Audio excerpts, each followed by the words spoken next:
تعالوا بقى نشوف انواع تانية من اللاندنج بيجز. طيب في حاجة اسمها 404 landing page، في حاجة اسمها paid advertising landing page، وفي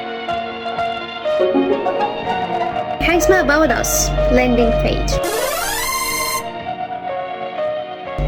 خلينا نبدأ أول حاجة مثلا ب about us landing page. الصفحة دي بتتكلم عن مثلا الكومباني، الشركة، الهيستوري بتاعها، التاريخ بتاعها، أسست امتى، مين أسسها، الفيجن الميشن، الرؤية بتاعتها ايه، الأهداف بتاعتها ايه، بيديك انفورميشن، بيديك معلومات عن الشركة، عن البراند، عن المنتجات.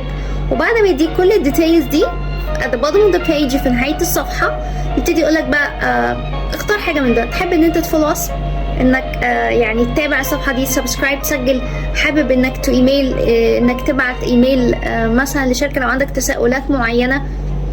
فدي من اهم اهدافها انها تديك معلومات كاملة وتفصيلية او ديتيلز عن البراند ومؤسسه والبرودكتس او المنتجات المختلفة اللي بيحتويه وهكذا، او بتنتمي اليه يعني للبراند ده.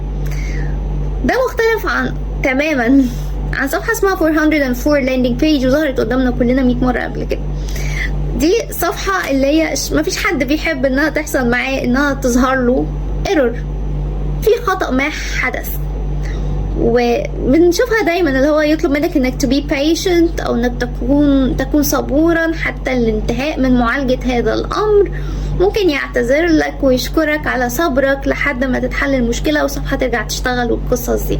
فبيقولك لما يحصل معاك الايرور ده، انت كشخص مفروض ان انت كصاحب بزنس انك تحط احتمالية ان ده لما يحصل ان انت زي تتعامل مع الموضوع بشكل اولا يبقى فيه sense of humor شوية، ممكن فيه روح دعابة شوية، وفي نفس الوقت ان انت تحاول تخلي العميل patient، صبور شوية، ما يملش وما يزهقش لحد ما تتحل المشكلة.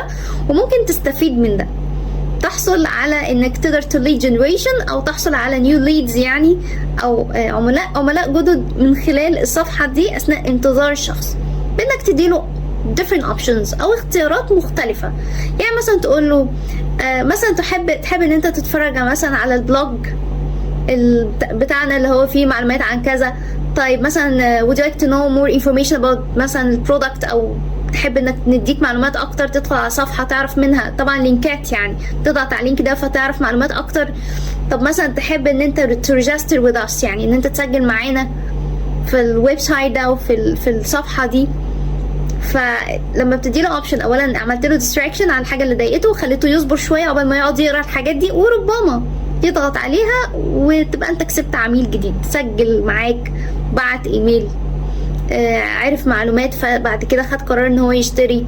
فدايما يقولك 404 او الصفحة دي حاول انت تستغلها لصالحك في الاخر، وفي نفس الوقت عشان تخلي شخص عنده حالة من الصبر.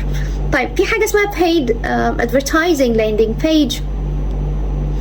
الصفحة دي بيقولك انت عملت paid ads، يعني انت عامل اعلان او paid ad يعني اعلان مدفوع الاجر، فما انتش عايز تخسر فلوسك، انت عايز توصل الشخص لللاندنج بيج اللي تخليه ان هو ياخد اكشن على طول، يقوم بفعل على طول. فبتدخله على الحاجة المهمة، ان هو مثلا تدخله على صفحة يدخل على طول فيعمل ريجستريشن، تسجيل، يدخل على طول فيبقى عنده مثلا البادن او الزرار اللي هو على طول من خلاله لما يعمل كليك يدخل يشتري باي على طول. فما انتش عايزه ان انت تدخله في حاجات intermediary page ولا صفحة تانية، ولا تديله معلومات ولا details ولا اي يعني معلومات just abandon the information او معلومات زيادة عن اللزوم ملهاش لازمة.